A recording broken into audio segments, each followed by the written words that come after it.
Hello friends, எல்லோரும் எப்படி இருக்கீங்க? நல்லா இருக்கீங்களா? இன்றைக்கி வீடியோஸில் வந்து பார்த்தீங்கன்னா நாம் வந்து ராவா கிச்சடி தான் செய்ய போகிறோம்.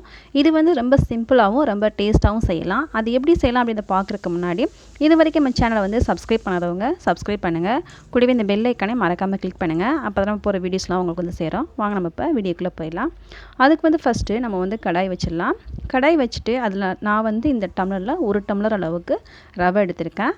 ரவையை கொட்டிட்டு ஃபஸ்ட் நம்ம வந்து நல்லா வறுத்து எடுத்துடலாம். வறுக்கிறது வந்து பார்த்திங்கன்னா அதோட கலர் கொஞ்சம் லைட்டாக மாறும், அதோட வாசனையும் நமக்கு வந்து லைட்டாக வரும். இப்போ பார்த்திங்கன்னா உங்களுக்கு ஓரளவுக்கு தெரியும் நினைக்கிறேன். இப்போ நம்ம வந்து வேறு ஒரு கிண்ணத்தில் மாற்றி வச்சிடலாம். இப்போ அதே கடாய் வச்சுட்டு அதில் வந்து கொஞ்சமாக 2 ஸ்பூன் அளவுக்கு நம்ம வந்து எண்ணெய் சேர்த்துக்கிறேங்க.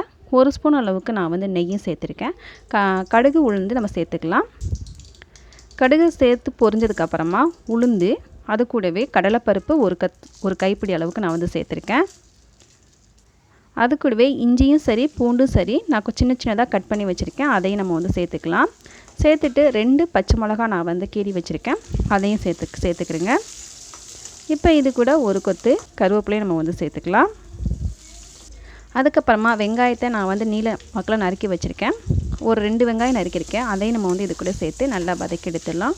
வெங்காயம் வந்து பார்த்திங்கன்னா நல்லா பொன்னிறமாக வதங்கட்டும்.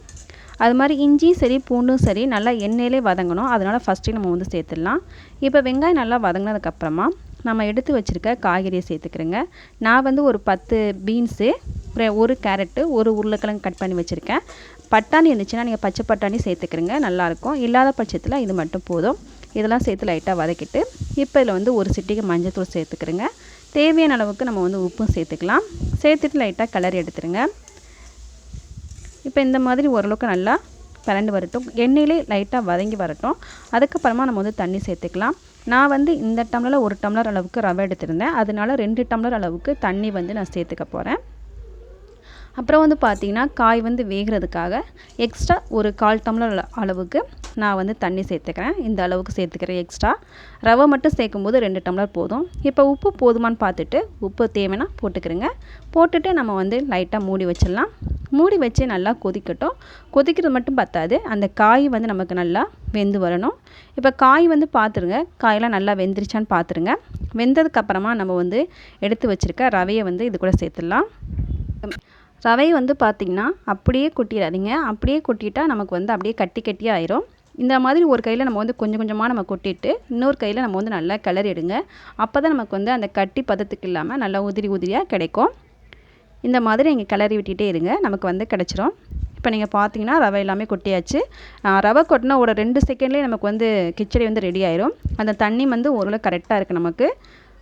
இந்த மாதிரி பரட்டி விடுங்க. லாஸ்ட்டில் வந்து பார்த்திங்கன்னா நம்ம வந்து 1 ஸ்பூன் அளவுக்கு நான் வந்து நெய் சேர்த்துக்கிறேன். நம்ம நெய் சேர்க்கும்போது நல்ல ஒரு வாசனையாக இருக்கும், சாப்பிட்றதுக்கும் வந்து நல்லாயிருக்கும். இப்போ நீங்கள் அவ்வளோதான் முடிஞ்சிச்சு. நமக்கு வந்து ஒரு 5 நிமிஷத்தில் நமக்கு வந்து கிச்சடி ரெடி ஆயிடுச்சு. நீங்களும் வீட்டில் வந்து ட்ரை பண்ணி பாருங்கள். ட்ரை பண்ணி பார்த்துட்டு எப்படி சொல்லுங்கள். இந்த வீடியோஸ் வந்து உங்களுக்கு பிடிச்சிருக்குன்னு நினைக்கிறேன். பிடிச்சிருந்துச்சின்னா லைக் பண்ணுங்கள், ஷேர் பண்ணுங்கள், கமெண்ட் பண்ணுங்கள். இது வரைக்கும் நம்ம சேனலையும் சப்ஸ்கிரைப் பண்ணாதவங்க சப்ஸ்கிரைப் பண்ணுங்கள். கூடவே இந்த பெல் ஐக்கானே மறக்காமல் கிளிக் பண்ணுங்கள். நமக்கு வந்து கிச்சடி சூப்பராக ரெடி ஆயிடுச்சு. தேங்க்யூ ஃபார் வாட்சிங்.